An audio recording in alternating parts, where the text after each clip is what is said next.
Are you ready to dive into the world of owning an M4 iPad Pro, but you are really unsure whether or not you should take the plunge? Well, you are in the right place because in today's video, I'm going to explore 14 of the most exciting and pressing questions after owning the iPad M4 after 30 days. From performance to battery life and even that new display enhancements, I'm here to answer, is the M4 iPad Pro worth buying? So let's get started with that first question, which is probably the toughest. 11-inch or 13-inch, how do you choose the best size? Truth be told, I had a huge problem with this. It probably wasn't until about day 10 that I figured out whether or not I was going to go with the 11-inch and the 13-inch. And here's the framework or the questions I use to ask myself how I'm going to be using this device. So first, I'm using the device as a way to abstract some use cases from my MacBook or what I'm using at my desk. I want to be using it in the Magic Keyboard, and for me, using the 11-inch Magic Keyboard just didn't make a lot of sense. It's small, it's cramped. For me, definitely test out the keyboard, test out the trackpad, and see if you have trouble. Second, if you're doing a lot of multitasking, you want to make sure that you have a large enough screen real estate, and on the 13-inch, you see more content when you're doing side-by-side multitasking. It just makes sense because of the amount of content that you could see in one viewing. And finally, just the size of the 11-inch made it seem like it was more like an iPad Mini Pro, which I love the idea of, but I don't need that in my life right now. So that's why I chose the 13-inch. So ask yourself, how are you going to be using it? And you see it have the ability to take away any use cases that you have from your current devices.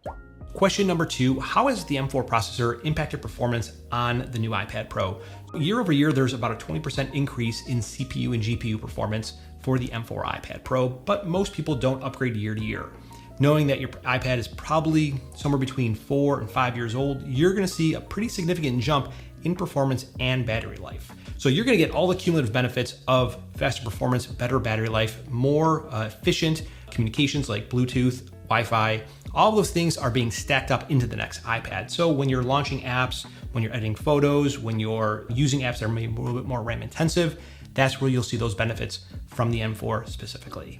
Which leads into the next question, is battery life as good as advertised? So after using the iPad Pro for 30 days, my workflow is about somewhere in about 8 to 10 hours worth of screen on time on my iPad Pro. I'm ending the day somewhere in the neighborhood about 15 to 18%. Now, in comparison with my M2 iPad Pro, I was getting somewhere at the end of the day, getting about 5 to 8 to maybe even 10% on light days with that same type of usage. So I'm able to get more battery life out of my M4 iPad Pro at the end of the day in comparison to my older device. And I'd say that I'm probably getting more days of standby time as well, where, just leaving it on, I probably get 2 days worth of standby time before having to discharge or before it discharges.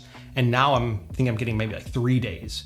I don't know what that is. Maybe that's something they changed in iPad OS, but we'll be on the lookout and continue to test it. Question number 4, what are the display enhancements on the new iPad Pro, and do they make a difference in everyday usage? A little bit of context here for this first. Depending on which iPad that you're coming from, Apple upgraded the display technology from mini LED to OLED. The benefits that you get from that, you get better contrast, better colors, darker darks, brighter brights. In a day-to-day kind of enhancement, what you are getting is one peak brightness of 1600 nits of brightness and 1000 nits of normal brightness for SDR content or for just normal content on your iPad. But I would say for most people, what you're getting from that is just better efficiency. And that's really kind of the overall story, which we'll continue to weave here throughout the remainder of the questions.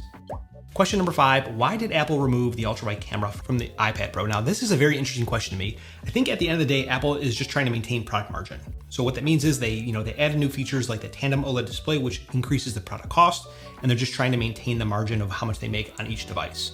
To me, the real question is whether or not we will see similar features removed from the next iPhone. So if it really wasn't for product margin and they're doing it to make it as thin as possible, they would have to remove similar features or not maintain the same product margin. So I'll be interested to see what happens in the fall with the next iPhone. But how often did you use the ultra-wide camera or even 5G? Let me know down in the comments below. I'd love to hear from you if you're upset or disappointed that they removed these features. Now let's talk about question 6. How has the audio experience improved?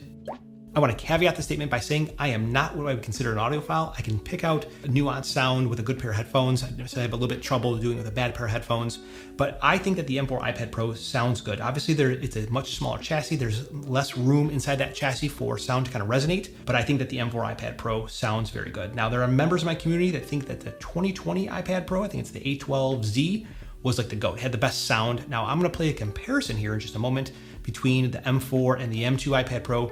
You let me know what you think down in the comments below.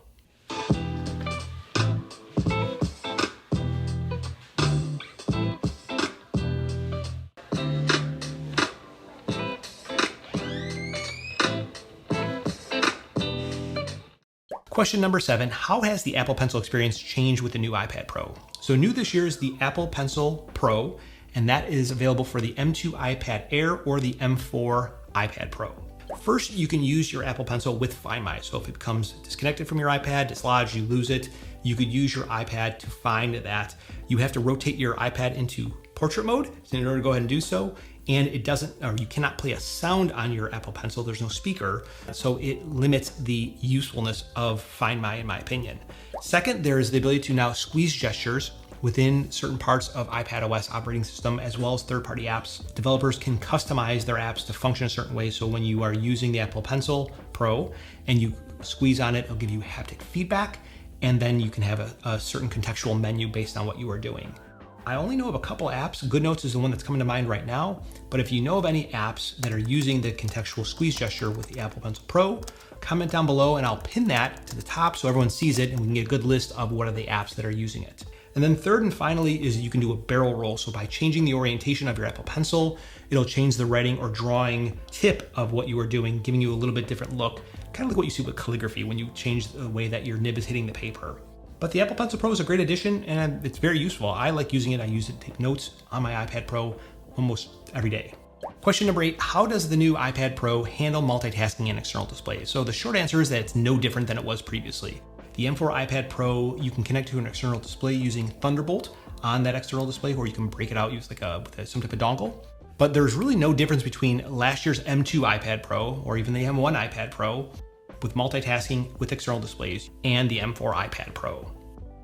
Question number 9, can the iPad Pro truly replace a laptop? This is such a great question. It's very divisive because you're either in one camp saying that it cannot, or you are in another camp saying it totally can.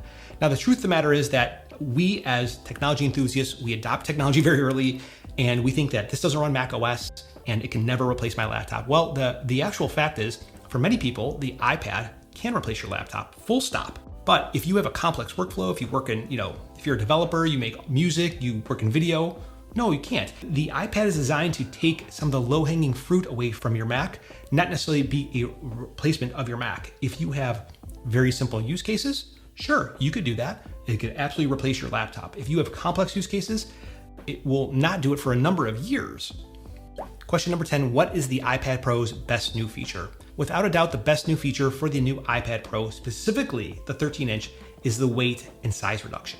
Let me explain. When we look at the M2 iPad Pro, using it in keyboard mode with the Magic Keyboard, it worked well. It was really well balanced, it had a nice experience, but if you wanted to use it in tablet mode, it sucked, for lack of a better term. When using it in tablet mode, you could only hold it for a certain amount of time because it was so heavy and so thick.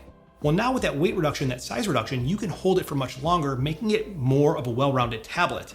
You don't really see that applying to the 11-inch iPad Pro because it was already so thin and so light. But the 13-inch iPad Pro, without a doubt, it's the thinness and the size of it, which makes it more of a well-rounded tablet to use in everyday scenarios. It makes it really nice to use, and that is my favorite feature for the 13-inch iPad Pro. Question number 11, what are the limitations of the M4 iPad Pro? I love this question as well because it's a lot of same people. Either it needs to run Mac OS or it's fine as is. And what I would say is that we don't need to port Mac OS over there. If that's the case, then Apple should really focus on making a touchscreen Mac, not an iPad that runs Mac OS. It's a little bit different. I'd love to see Apple add more polish and thoughtfulness to files, to a number of the different, like the dock, just really making something a little bit more robust and user-friendly. Question number 12, have you come into or encountered any new issues with the iPad Pro that weren't apparent when you first got it? And so really the only issue that I've encountered that I haven't noticed is my Apple Pencil being dislodged very easily. Because the iPad is so thin and because this part where the Apple Pencil secures to the iPad Pro is so thin, the Apple Pencil kind of bulges out on the sides of it. So unless you have it held in place by your Magic Keyboard, it's gonna fall off for sure. So what I would do is either one, the ESR pencil sleeve, which adheres to the back of your keyboard or to a surface using adhesive, that will store it on there, or you have to remember where to put it, get like an Apple Pencil case. That's what I would describe to you as the only problem I've encountered in the past 30 days that was not apparent when I first got the iPad Pro. Now let's talk about question 13. Have you used the iPad as a laptop replacement or has it replaced another device? So my iPad replaced my M2 iPad Pro, which I was using. I do plan on using the iPad Pro on a work trip that I have next week. It's a full week trip, so I'm only taking my work computer and my iPad Pro. If you want to see that, make sure you're subscribed. But really, I'm going to use it for everything that I can that I would normally use my MacBook for during that trip. all of my personal email, writing, editing video using the new Final Cut app, creating presentations. It's a 1 week without my Mac. I don't know how I'm gonna do it, but stay tuned, we'll see how well it goes. Question number 14, and this is really to wrap everything up. Would you recommend upgrading to the iPad Pro? I'm still holding the pencil from the previous question. What I would tell you is that, really the benefits are gonna come to people who are upgrading from an older iPad. If you have a A12X, A12Z, you're getting the benefit of being able to use your iPad with Stage Manager on an external display. Today, those devices don't have that ability. Also, it's worth noting that if you have anything lower than an M1 processor, you're getting the ability to use Apple's new suite of intelligence services or AI services that'll be available this fall. Anything older than an M1, you don't have that ability. If we think about the question, how old is your device? If you have an M1 iPad or M2 iPad, I wouldn't really consider switching unless there's some compelling reason for you personally. If you have an iPad Air 4 or later, it's probably worth considering. The 11-inch iPad Pro would be probably a nice upgrade for you, but you can get away with upgrading to the M2 iPad Air 13-inch and really get a majority of the functionality, get 85% of the way there without needing to pay that extra $400 or $500 in cost to go to the 13-inch M4 iPad Pro. But I want to know from you, are you considering getting an M4 iPad Pro? Let me know down in the comments below, what is your favorite feature from the device? Now, if you want to learn more about how to use your iPad like a pro, I got a video for you right here. And I also have a video right down here, which YouTube is suggesting for you. That's actually my favorite video. I suggest you guys watch that one next. My name is Mike, and I will talk to you in the next one.